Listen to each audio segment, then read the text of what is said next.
to Quinn Wade. Coming to you with that instant basketball analysis on Analysis Playground on YouTube, exclusively on there forever. And we're going to talk about how the Miami Heat beat the Memphis Grizzlies 136 to 120. The Miami Heat won the season series 2-0 because they beat them twice in this year.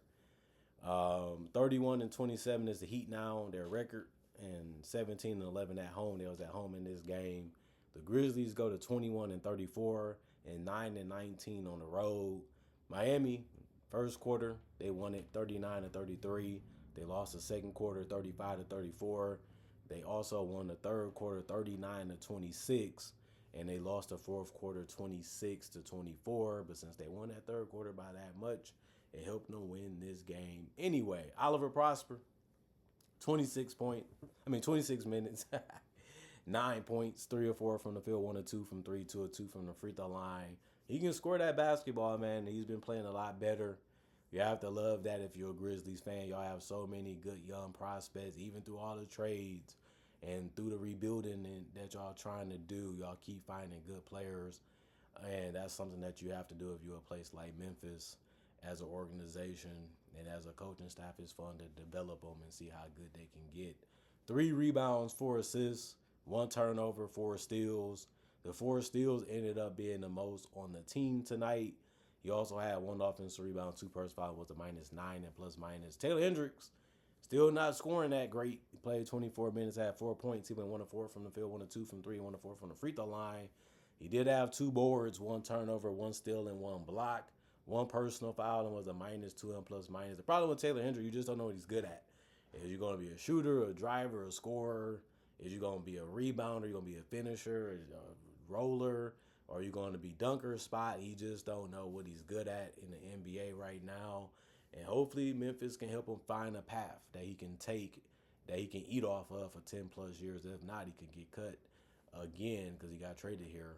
Jalen Wells, 27 minutes. He led the team starting lineup in scoring with 25 points. He went 10 to 13 from the field, 3 or 5 from 3, 2 or 2 from the free throw line. Good scoring from him. He was efficient, got a lot of good looks and opportunities. He was able to make them. He also had 2 rebounds, 2 assists, 2 turnovers, 2 steals, 3 personal fouls, and was a -8 and plus minus. Ty Jerome, 22 minutes, 17 points, 6 of 16 from the field, 3 of 8 from 3, 2 of 2 from the free throw line. He's going to try to shoot. He's going to try to make the easy ones. Couldn't do it really that much in this game. And he did still get 6 rebounds, 4 assists, and 2 steals. He did get 2 turnovers, though. 3 offensive boards out of the 6 and 2 personal fouls, and was a -8 and plus minus. Walter Clayton Jr., 25 minutes. He's good at scoring the ball, but not so much in this one. 4 of 11 from the field, 1 of 6 from 3. Had a lot of good chances and opportunities, couldn't make them in this one. He did also get 4 rebounds and 6 assists. He can do that for you, too. You can trust him to make plays and run the offense, and that's something that is real good, especially if his shot was actually working in this one, especially from 3. 2 turnovers. He did foul out also in this one, and he was a -1 and plus minus. G.G. Jackson, one of their favorite players and a good one.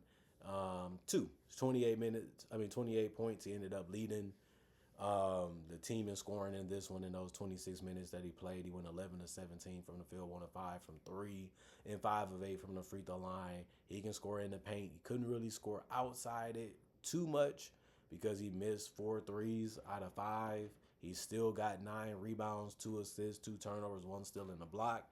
Did everything you can possibly really do in this game tonight. 1 offensive board, no personal fouls, and a -9 and plus minus. And Scottie Pippen Jr., he helped him cut the lead and stay in the game, but then he got ejected. But he played 21 minutes and had 18 points. He went 7 of 15 from the field, 3 of 7 from 3, 1 of 2 from the free throw line. Did a good job of balancing out his game with the scoring and the drives and the shooting. He's really good at all those things, and it's good to see him healthy and back on the court. 3 rebounds, 6 assists.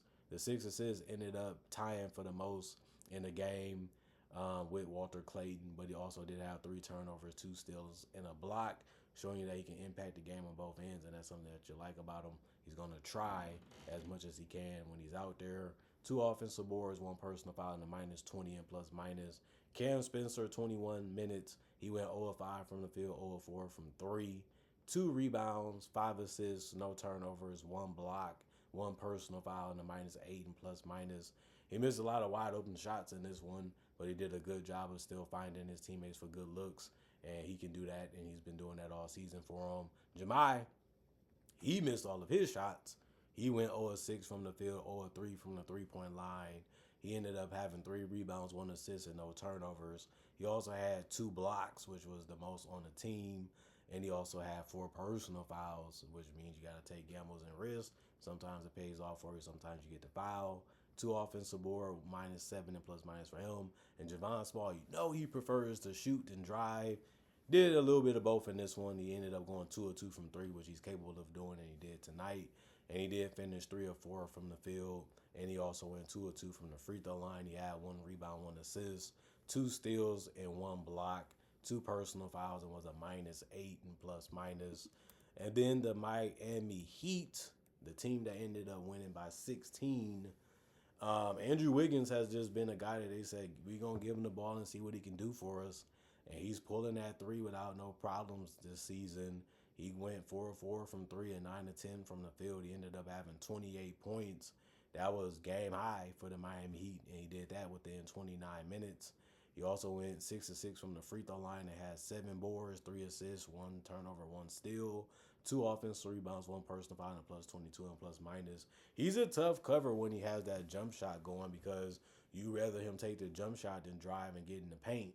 But it was going, and then he still drove and got in the paint. So it ended up working out for him in the Heat since they got the win. Bam Adebayo, 22 minutes for him, 13 points. He went 4 of 7 from the field, 1 of 3 from the three-point line, 4 of 5 from the free throw line. He ended up having 6 rebounds, 5 assists, and a turnover, 2 offensive rebounds, no personal fouls, and a plus 27 and plus minus. He's a good support player when you need him. He can make the right pass. He can really keep the defense guessing. He can knock down shots from the perimeter or in the paint, and he can space the floor down too. So he's always a guy you're going to be watching for if you're a teammate of his because he can put the ball in the basket if you give him the ball, no matter where he's at on the court at this point in his career. Norman Powell, 27 minutes. He had 25 points. He took half of his shots at the three-point line, went 3 of 8 from 3. The other ones was a mixture of finishes. And he finished 10 of 16 from the field in this one. He also went 2 of 7 from the free throw line. He had 2 rebounds and 6 assists. That was a good night from him. He's always keeping his head up when he's trying to attack, even if it's in an isolation type of situation. 2 turnovers, 2 steals, and a block. 2 personal fouls, and a plus 17 in plus minus. Pelly Larson, he ended up playing 35 minutes and had 10 points.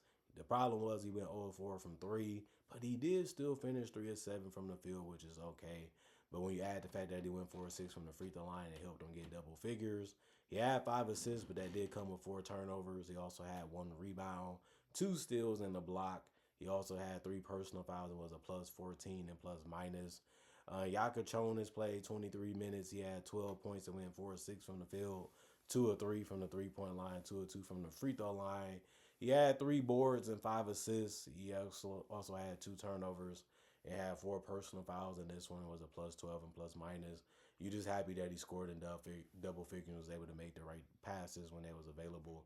Everybody on the team was all on the same string, and they knew what they was trying to do. They all scored in double figures in the starting lineup. They all had a rebound or more. They all had an assist or more, showing you that they knew what they was on the court to do. In the bench, they came in and played a good game too. Fontecchio played 2 minutes. He ended up missing his only shot, which was a 3. No turnovers, 1 personal foul, and a minus 8 and plus minus. Gardner played 6 minutes and had 5 points. He went 2 of 3 from the field, 1 of 2 from 3. He ended up having 3 rebounds, 2 assists, and a turnover. No personal fouls, and a plus 6 and plus minus. Keishad Johnson played 2 minutes. He ended up getting 2 points. He went 1 of 3 from the field and missed his only 3-pointer. He did grab 3 boards and 1 turnover and a block before the game was over. That's a lot of things to do in 2 minutes. 1 offensive rebound, 1 personal foul, and a minus 8 for his night. Jaime Jaquez, he's still one of the best players for them off the bench when it comes to putting the ball in the basket. 23 minutes, 12 points for him. He went 5 of 12 from the field, 0 of 2 from 3, 2 of 2 from the free throw line. He's always going to try to attack you, and he's going to attack your feet. He's going to attack your body, and he's going to find a way to put that ball in the basket, even if he has to work for it a little bit. 5 rebounds, 2 assists, 1 turnover, 1 steal. 3 offensive rebounds, 5 personal fouls, and a +3 and plus minus. Khalil Ware, 19 minutes, 11 points, 5 of 9 from the field, 1 of 2 from 3. He ended up getting 15 boards, so he finished with a double-double. And he was hitting shots inside and out. That's always good to see, and he's long and tall enough to do it. 1 steal. He also ended up having 4 offensive boards, no personal foul. Was a -3 and plus minus. Drew Smith came in and he even scored. He went 2 of 22. He played 22 minutes and had 4 points. He went 1 of 4 from the field, 2 of 2 from the free throw line. He ended up having 6 rebounds, 2 assists, 1 turnover, 1 steal, and 2 blocks. The 2 blocks ended up being the most off the bench. He had 3 offensive rebounds, 3 personal fouls, and it was a -2 and plus minus. And then Tyler Hero, 23 minutes for him. He ended up getting 14 points. He went 5 of 15 from the field and 1 of 4 from 3. And 3 of 3 from the free throw line. He just has to get his timing and his feel back. Obviously, he's going to compete. He knows how to play the game. He knows how to pass. He knows how to get the shots that he wants. He just has to get that touch and that feel back to see, if he can really help this team coming off the bench or as a starter. We had to see how it plays out for the rest of the season. The Heat are locked into being a playoff team this year, and that was their goal all season. So we'll see how Tyler Hero helps them throughout the rest of the season after this game, since they won it. He did have 5 boards, 6 assists, and 4 turnovers. It just seemed like he was a little off. It seemed like he was a little slow on some of his reads and what he was trying to do with the ball, whether that was scoring or passing or just trying to dribble. But it happens, when you miss the game a lot.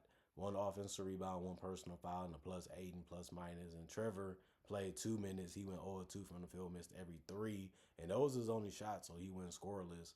He also had 1 rebound, no turnovers, no personal fouls, and was a -8 and plus minus.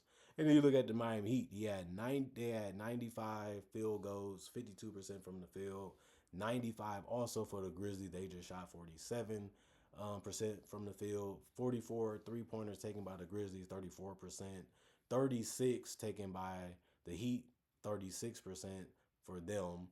And then 22 free throws taken by the Grizzlies. They shot 68%. 33 taken by the Heat. They shot 76%. 57 rebounds by the Heat. 35 by the Grizzlies. 36 assists by the Heat. 31 by the Grizzlies. 18 turnovers by the Heat. 13 by the Grizzlies, 8 steals by the Heat, 14 for the Grizzlies, 5 blocks for the Heat, 7 for the Grizzlies, and then 17 offensive rebounds for the Heat, 9 for the Grizzlies, 40 rebounds defensively by the Heat, 26 only for the Grizzlies, and then 21 personal fouls for the Heat, 22 for the Grizzlies. The Grizzlies ended up allowing the Heat to shoot 11 more free throws. They allowed them to dominate them on the glass. They allowed them to attack them the way they wanted to and find open guys for good looks. And then on top of that, they ended up allowing them to shoot the ball well because of those reasons. And that was enough to get them to win. The Heat should be happy that they got it. On to the next game for them. Other than that, comment, like, subscribe, and share. Hit the notification bell to get the analysis when it first come out. Y'all stay blessed up. Y'all stay good. Peace. And I'll see y'all later today, hopefully with more analysis.